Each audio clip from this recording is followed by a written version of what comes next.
I done seen these streets eat the best of niggas and teach the rest of niggas. If God willing every time, I'm gonna blame my nigga. I remember Yo, YouTube family, what's happening?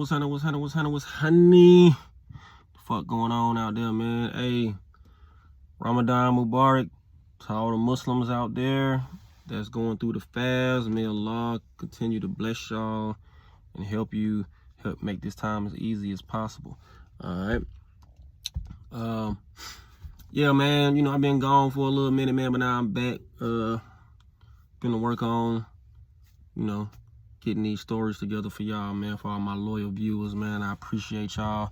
Those of y'all who get on it and watch it, you know, hear what I got to say, man. You know, this Prison Chronicles, we sharing with you my whole prison experience, stories that I personally experienced, and things that I saw that other people experienced. You know what I mean? The good, the bad, and the ugly, man. We here for it. Today, I'm going to tell y'all a story about a friend of mine named Dank. Hey, man. That boy Dank was that guy, man. That was that guy. Like, Dank was,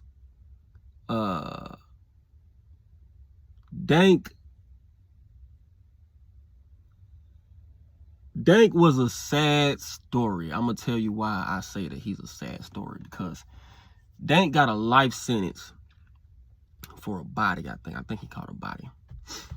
But Dank was such a stand-up guy. Like, he was such a real nigga, as they say. Like Dank had so much potential to do a lot of great things out in the world that it's just sad that this man got a life sentence, all right? But Dank had everything going for him to make him a superpower in prison, all right? He had the looks, he had the muscle, he had the charm, he had the charisma, he had the intellect, he had everything going for him, man. And any prison that he touched, he locked that shit down, right? Because first of all, the man was a fucking knockout artist, bro. The man knocked out so many people. I'm talking about he was a one-hitter quitter type knockout artist.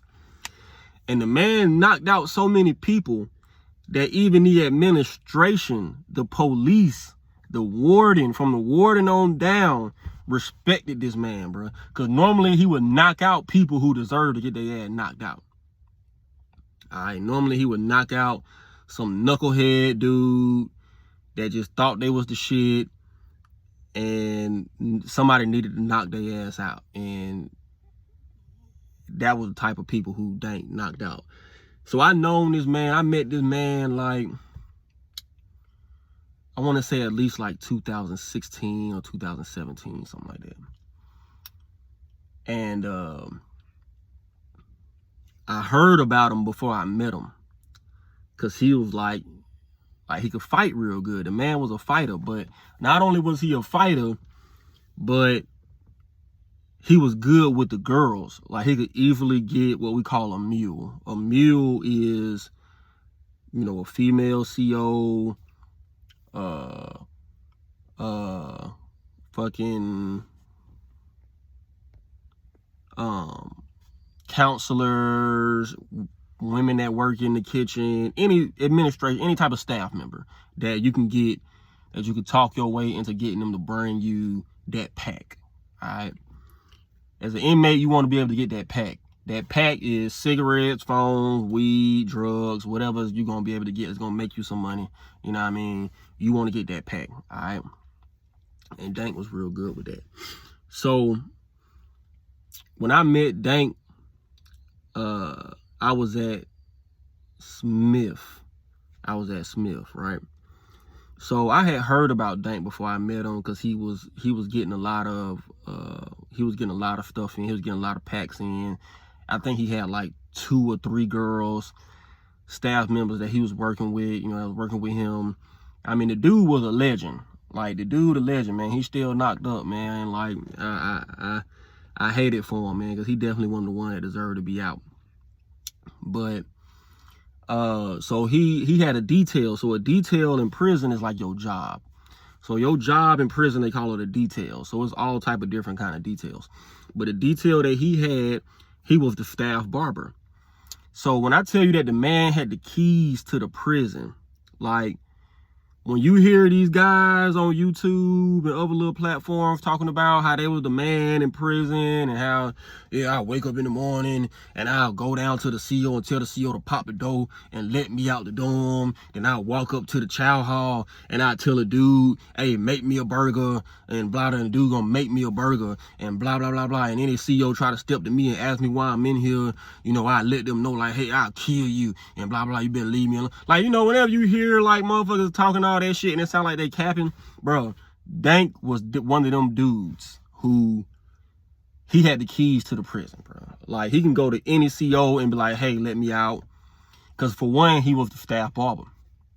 So the staff barber, he was the barber who cut the hair for the staff. So you had inmates who cut hair for the other inmates, but then you had the staff barber that went up top, you know, where the staff area at, and he'd cut their hair.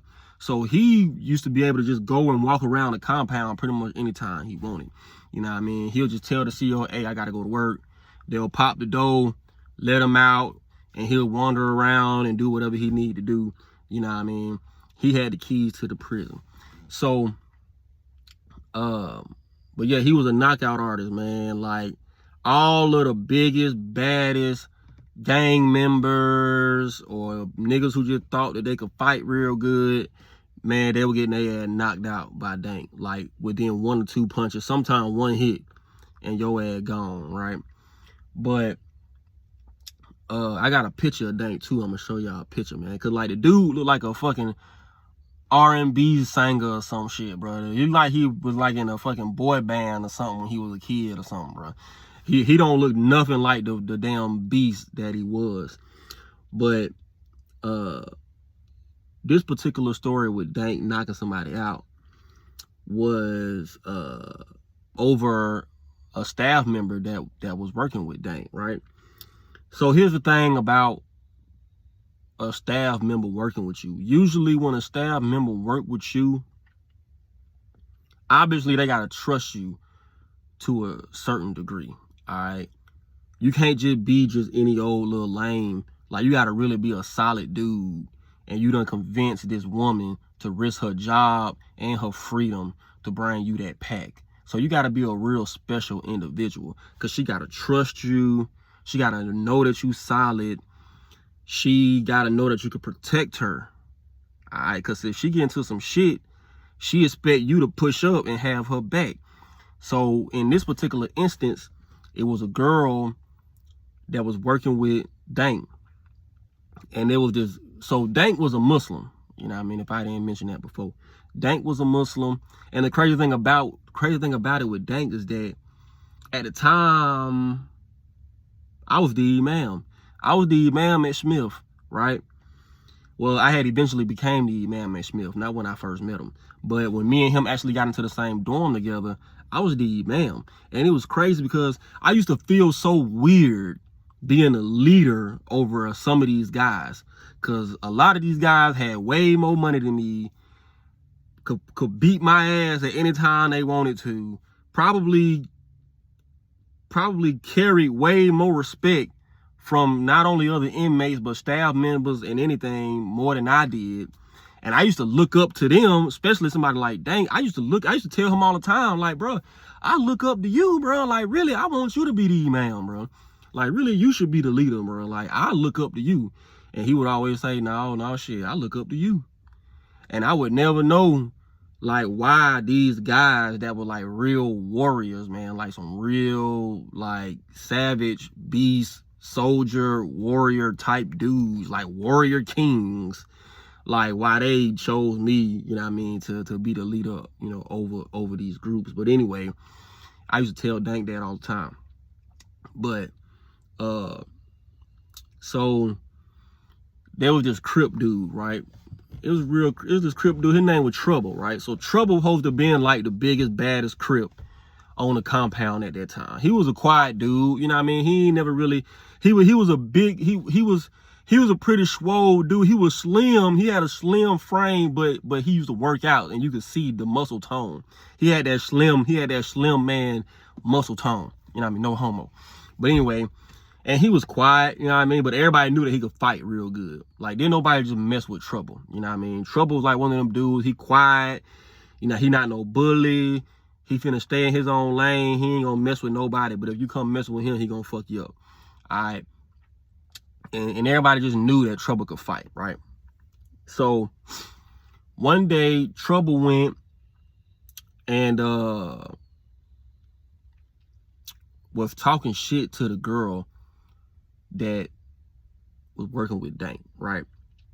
So he was talking shit to her or something, threatening her or something. I don't know how that exchange went, but he was messing with her to the point to where it drove her to go tell Dank, like, hey man, this Crip dude, I guess maybe he was mad that she wasn't messing with him, and maybe he was, you know, mad about that. You know how dudes get, if a girl ain't fucking with them, they go to getting mad and go to snapping on them and making fun of them and roasting them and whatever, calling them bitch, yeah, stupid bitch, and blah, blah, whatever. All right, so she told Dank, all right, and was like, hey man, this Crip dude keep on messing with me, right? And I need you to see if you can goddamn talk to this dude and tell him to fall back and leave me alone, right? That's one of the things where these female officers expect you to do. If they messing with you, especially if y'all on like a relationship type thing, and she messing with you, she expect you to have her back if any of the inmates giving her any type of real trouble, right? So she called Dank, or she got in touch with Dank, or she went to wherever, however she told Dank that you know, this dude Trouble was giving her problems, right? So Dank, with him having his keys to the city, you know, him having his keys to the compound, he went to the officer, told him, hey, let me out, I gotta go to work. You know, that was all his little thing. Hey, I gotta go to work. They'll let him out, even if he didn't even have to go to work. So he left out. He went down to the dorm that Trouble and this girl was in, right? And so the way that the dorms is set up, I don't know if you ever seen like the inside, like most of Georgia facilities got the exact same layout, the exact same dorms, most of them. All right, especially the level 5 prisons, they all pretty much got the same cookie cutter little blueprint. But the way that the dorms is like a big ass warehouse, big as hell, and it's 2 tiers. It's the top tier, bottom tier, right? And it's a big ass open floor with a TV on both sides and sometimes a TV in the middle. But then there's a little mop closet, right? So the showers, it'll be like 3 or 4 showers lined up on the wall. And then there's a little mop closet right there, right? With a little door, like a regular door. You can open up the door and it's like a mop closet. Probably about as big as, I want to say probably about maybe a good 15 feet long by like 10, maybe like a 15 by 10, a good little space, right? It's mop closet, but people used to go in there and they would spar, you know what I mean? Dudes be working out and they be boxing training. They'll go in there and spar and shit. And, you know, motherfuckers might be running tattoos in there and all kind of little shit go on in there. So anyway, Dank came in. So the girl popped the door and let Dank come to the dorm. So Dank walked in there. So he don't know who Trouble is, right? So I think he asked somebody like, hey, who is Trouble? Like, who is Trouble? And somebody was like, oh shit, that's Trouble right there, you know, right there. So he walked up to Trouble and was like, hey, you know, what's up, bro? Goddamn, you know, so-and-so telling me that goddamn, you on the bullshit, bro. You fucking with my girl, bro, and blah, blah, blah, blah, blah. So Trouble, so when you first see Dank, you don't think Dank really talking about much. Like, Dank is like a dark-skinned, pretty boy ass nigga. Like you, when you first see him, he look soft, kind of. So if you don't know him, you won't think that this dude finna knock your ass out, right? So when when Dank confronted the dude got all rowdy, like what, blah, blah, blah, like what the fuck, da, da, da, da, da, da, da, and started getting all loud and irate and shit, and was like, hold up, I'll be back. So the dude went and ran up the stairs to the tier. Obviously, he finna go get his knife, right? So he went up to his room, came back. Now he got his little knife. Now Dank don't got no knife, right? So dude was like, hey, come here. Come in the mop room real quick. Let me holler at you. So Dank walking to the mop room with the dude Trouble. So Trouble got his hand in his pocket with his hand on his knife, right? Like he clutching. That's what we call clutching, right? So he clutching his little knife, but he got his little aggressive stance. Like he got 1 foot back and 1 foot forward, you know what I mean? And Dank like, look, bro, listen, man, we could fight. You know what I mean? We could fight, bro, and whatever, but I'm gonna need you to take your hand off that knife. So dude, like, Trouble, like, hell nah, fuck that shit, nigga. I'm finna goddamn woo. Dank hit his ass. Bow. Rocked his ass. Dank rocked his ass right. So the dude didn't fall, but he stammered like he leaned over, like the hit affected him, right? It touched him. It affected him, right? So Dank told him, like, now look, now I told you, now we can fight, but don't put your hand on that knife again. So dude went in his pocket again. Dank rocked him again. Boom. Hit him in the face. Boom. Hit him in the body. Boom. A 2-piece. Goddamn, dude hit the floor. Now, so far, Dank only hit him 3 times. He hit him the first time and told him, like, hey, man, I'm telling you, goddamn, we can fight, but don't touch that knife. Dude put his hand back on the knife. Dank hit him again. Boom. Hit him again. Hit him and gave him a body shot. Boom. 2P. Dude hit the floor. He on the floor. He can't fight no more. So Dank come out the closet and goddamn, his Crips and shit standing around. His Crips and Muslims standing around outside the mop closet. So Dank came outside. So the Crips ran up in there. They done picked Trouble up off the floor. Trouble fucked up. His face busted up off these 2 punches to the face. The man's face busted up. It's bleeding. I think his shit was swole and his shit bleeding. And goddamn, he leaning on these dudes. And the Crips like, hey man, fuck that.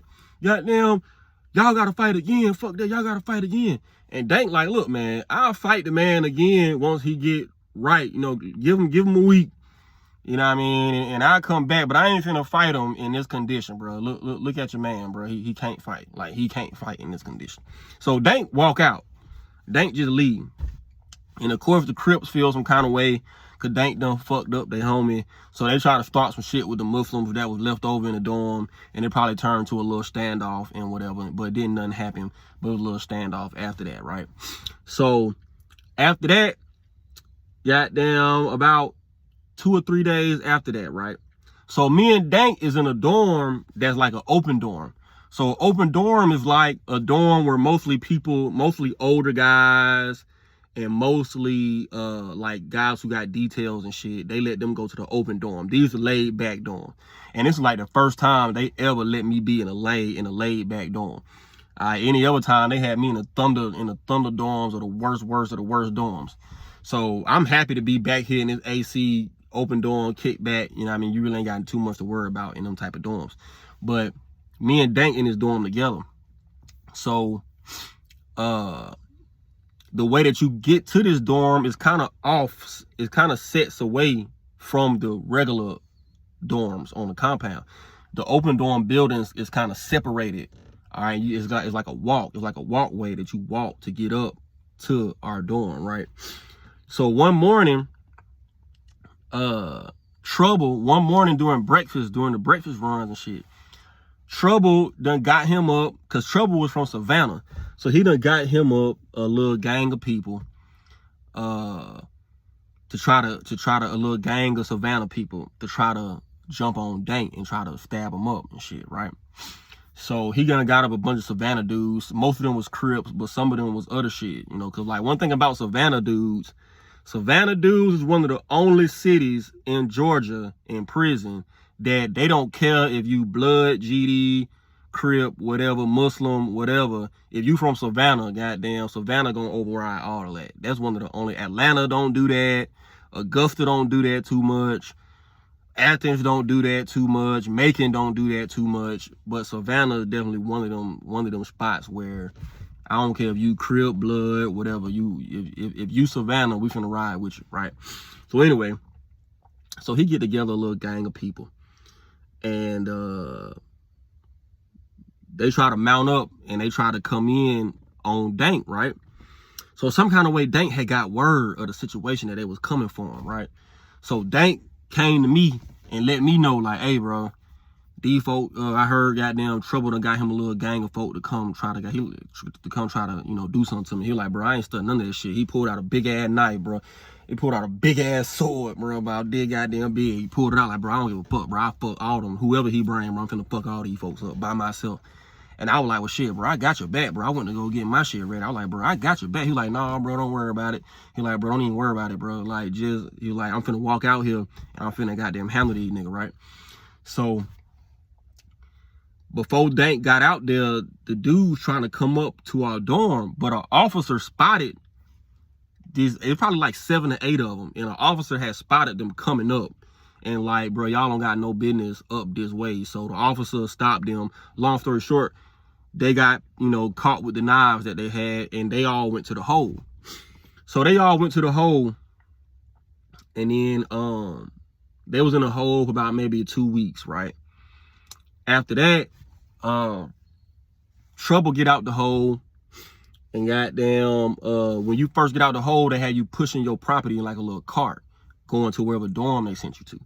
So Trouble pushing his cart down the walk, and then Dank was coming from his detail from the barbershop, from the staff barber. So as Dank walking down the walk, somebody stopped Dank and was like, hey bro, hey look, don't go that way, man, cause that nigga Trouble down there. Like, that nigga Trouble down there, he just got out the hole and he talking, he popping mad shit about you. So goddamn Dank like, what? I don't give a fuck, man, get out of my way. I'm finna goddamn go see what this nigga talking about. So Dank walked down there, Trouble still pushing his shit on the way to his dorm, but now he by himself. So goddamn Dank pushed up like, hey bro, what's up, bro? I heard you talking shit about me, bro, what's up? And Trouble was like, oh, nah, bro, we straight, bro, we straight. He was like, nah, bro, we straight, bro, we straight. So he's like, yeah, okay, yeah. And like, this is exactly what Dank said, like, yeah, okay, yeah, that's what I thought. That's what I thought. And goddamn Dank kept pushing. And then that was it. That killed that. Like, that killed that shit. So yeah, it was just crazy how Trouble was really that guy when it came to the hands. Trouble could hit. But Dank, bro, I put any amount of money on Dank versus anybody in a Georgia state pen right now. I don't care if you Goldie, I don't care if you Black Jesus, I don't care if you Yusuf, I don't care. Like, it's so many like known fighters around Georgia penitentiary that they just known to fight, bro. Look, hey, I put Dank up against any of them folk, man. But anyway, you know, that's just one instance about some dudes fighting over, you know, a female staff member. It happens all the time, you know what I mean? You know, these guys, they get into these relationships with these female officers. They go to bringing them stuff, and an inmate might be giving the girl a hard time, and now she know that she got so-and-so finna handle that. So she's sicking these dudes on different dudes and shit. One time a dude got killed.